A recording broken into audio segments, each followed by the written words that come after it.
Hello everyone, welcome to the Healer's Guide of Trial of the Grand Crusader. Let's begin.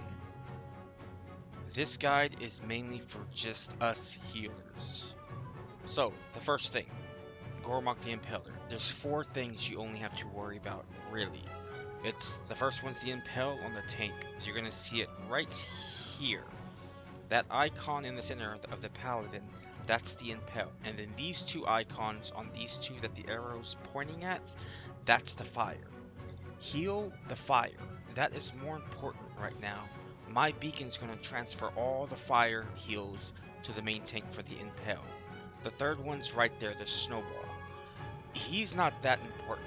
He's kind of insignificant, but if he gets stunned in the fire, it could be a problem. So just make sure he's at full health. That's basically it. And the fourth is the Staggering Stomp right there. That is the minor thing. It's about 15 seconds, I think, for each Staggering Stomp. So you have plenty of time to heal them up. Focus on the fire. Let that transfer, well, if you're a paladin, let the beacon transfer that fire heals to the main tank. Other than that, just keep everyone else up top full health and you'll be just fine. If you have the snowball on you like I do, it can be pretty hard to heal everyone up, but I have a good partner. I would usually bop the tank, but his buff is about to fall off. The paladin was the later one who tanked it. So there's 3 things you have to worry about. 1, burning bile. The tank will always get this first. You're going to see the icon right about now. Right there in the center, that's how I know he has burning bile. So I'm going to bomb heals on him. And those 2 are the paralytic toxin. I think that's what it's called. Those are the people you mainly have to watch out for. They are basically 90% of the damage in this fight. They have another attack, a sweep attack. That's minor though, just like the Staggering Stomp. You can take your time healing that. But anyone who has the toxin and the bile, they need to be topped off. The hardest thing about this fight is if you get the toxin, you have to run it to the tank. It just gets crazy, everyone running everywhere. You have to stay spread out. That's why you see me running like a chicken got his head cut off. So I'm trying to find a good spot so I'll be safe. But the same rules apply. Just heal the toxin and heal the bile. They are the focus of this entire fight in this phase, at least right here. Everything else is going to be minor damage, or unless someone fucked up and they spread the bile or something like that happens.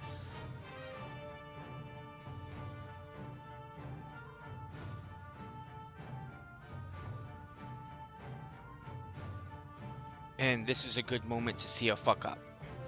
That is when the tank taunted him too early when he was spraying. The other tank taunted him back quickly to focus him away from us. So that's a fuck up right there. But other than that, it's pretty much the same. Heal the bile, heal the toxin, and the sweep attack that hits everyone for not too much damage. You can slowly heal them, but you do want to heal them up as fast as you can safely. Because if they get the toxin, it's going to be a bad day.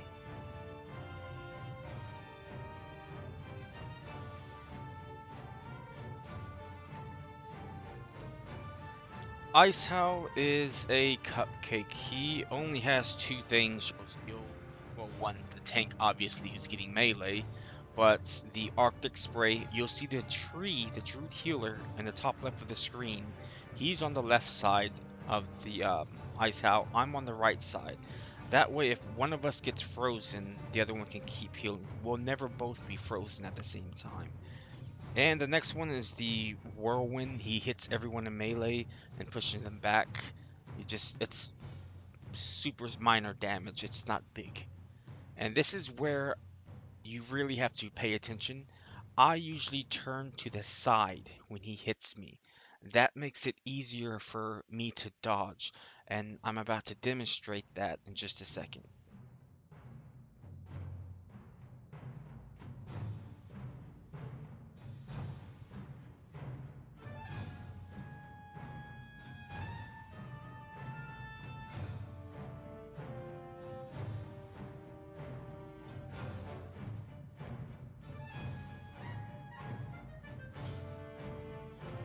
This is why I turn to the side. Well, first of all, don't be in front where Ice House comes out. Don't be here. Don't be on a pillar on the wall that sticks out. And try not to be on any of these cage doors as well. It will suck if you get stuck on there when he hits you back. So since I'm turned sideways, he targets me. All I have to do is just run straight. I'm holding my up button to run straight. And that's it. That's how you dodge it. So simple. But if you are stuck between the pole or the door or something, that can turn into a problem. So be careful. Be careful where he hits you at. Position yourself before, as soon as you see him go to the middle. Start positioning yourself. Lord Jaraxxus, he is a fun fight. If he's giving you problems to heal, this is going to make it laughable on how to heal him. All you have to do, beacon the tank, the main tank, and then heal the icons. And you're about to see what I mean in just a second. He only has about 4 things you have to worry about. One is going to be the chain lightning. You're about to see it right here. Boom. When you see that, just heal them up. It's not a big rush to heal them, but you do want to heal them. This is the next thing, the Legion Flame. It's the first icon. When you see the icon, you bomb heals on the icon. That's the most important thing. That's the lightning. Take your time, not a big deal. Heal them up. And here comes the next one, Incinerate Flesh. That's the next icon. When you see the icon, bomb heals on that person. I'm not worried about the tank. He's not going to really take any damage. This is the next one, the Mistress of Pain. When she charges, you have about a second to start casting to heal them, because they're going to take about 50% of their health. And that's basically it. You heal the icons and then heal the lightning that people got hit from. And it's so simple. That's all you have to do on this fight. Stay away from everything. Stay away from the volcanoes. Stay away from everything. You want to be out in the open, nice and safe.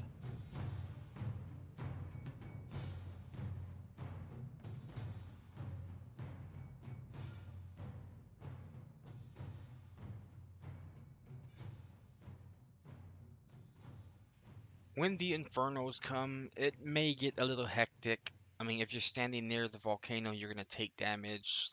The infernos themselves, it's a random, the aggro, so this is where you may want to pop a cooldown. I was going to do it right there, but I was like, it's not that heavy. I can go without it. So just drop big heals when they come out everywhere. Heal everyone. Use your cooldowns at this part right there.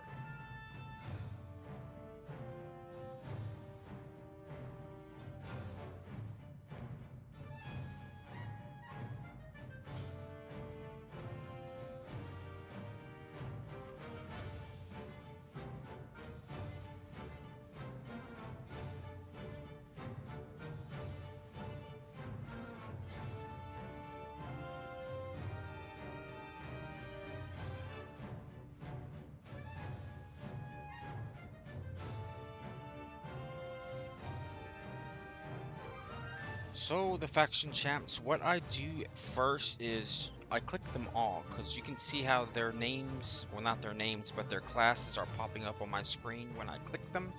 That way I know who I'm fighting. It's not necessary, but it's a pretty nice aura to tell you what you're fighting.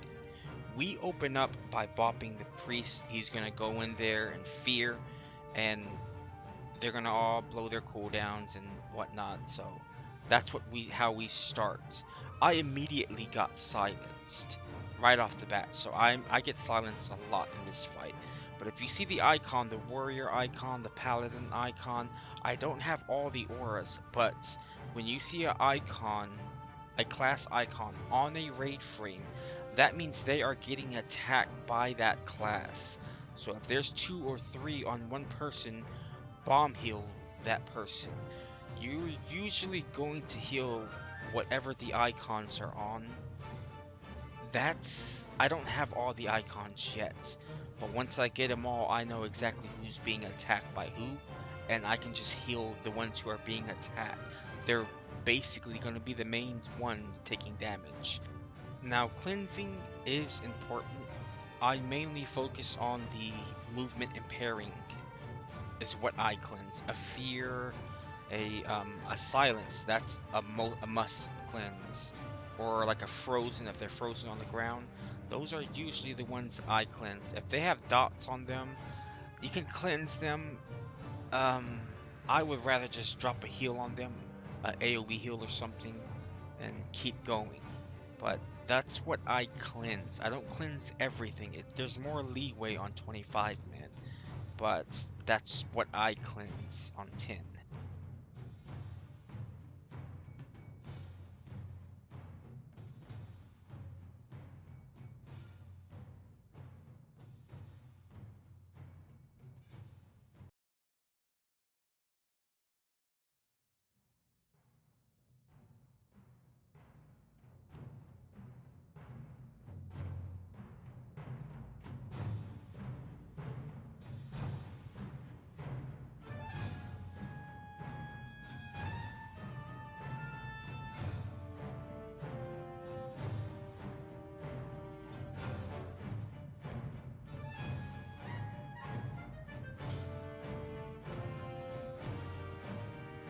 Twin Valks. This is all about doing your job. You see all the words right there? That's basically explaining everyone's job.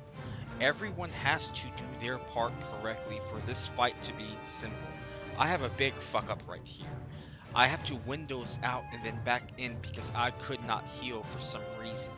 But after I did that, it started working again. It kind of scared me. I thought we were going to lose our insanity run. But I did it again just in case, so I was losing my mind right there. But this fight is very simple. You have to do your part. I messed up. I should have stayed in melee so we can all get the orbs. When the only debuff I think that happens is Twin Spike, I think is what it's called. It's that person takes 20% more damage, and if they let out like a pulse, if the opposite color is next to them, they take damage. But that's not how our strategy is built. All the white is together and all the dark is outside, and we'll switch. So that's basically useless. So the only thing you have to do is beacon the tank and heal everyone and dodge the balls. That's basically it for the strategy. You have to do your part. You have to do whatever your assignment is to do. Look, I got hit by a black orb. That's how terrible I am. But if everyone gets hit by orbs, it's going to be hard. If everyone does their job and dodge the balls, it'll be easy. The aura right there told me to change colors. Some people were a bit slower to change colors, so that's on them. But it's okay, we just healed them up. But that's where it comes to you doing your job. You're a healer. You're supposed to do your job as a healer and nothing more. So dodge the balls.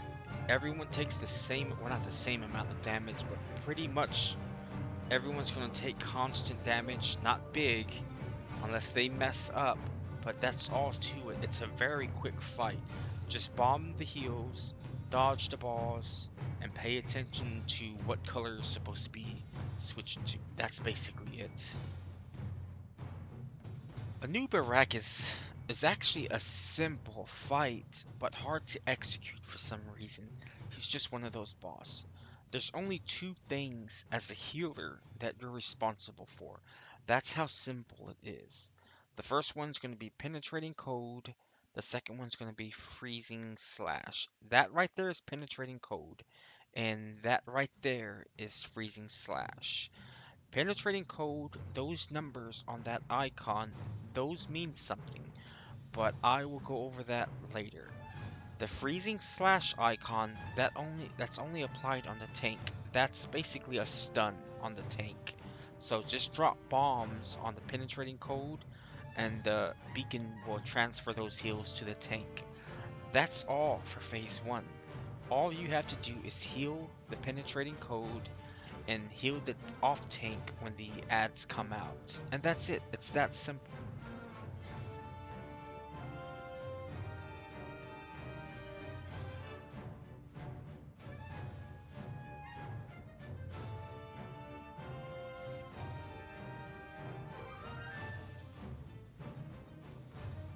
Now he's about to submerge in a few seconds, so the tank takes him to the other side away from the ice patch. There is a special icon for the people who gets chased when he's burrowed. You can't see it now because the penetrating code's covering it right there. That little target symbol on the raid frame means he's being chased. I'm assigned to bop the first person, so I did that right there. Now all I have to do is get the fuck out the way of Anub's trajectory path and just heal the penetrating code. The scarabs, if they do any damage to anyone, it's minor unless they keep getting hit over and over again. But the DPS is focusing them down fast. So I just heal penetrating code and whatever little damage goes out. Here's where we fucked up. Mainly me, but I think it's a team effort. Anyways, on 25 heroic, we never destroyed those up there. So we run to the bottom ones, but they did not have one down in time. So we're so used to 25 heroic. I mean, it's the first week, but we've done it 100 times. He gave us problems, but we recovered and everything was good. Here's where the numbers on the icon come into play, 1 and 2. On 25, it goes up to 5. There's 5 penetrating code.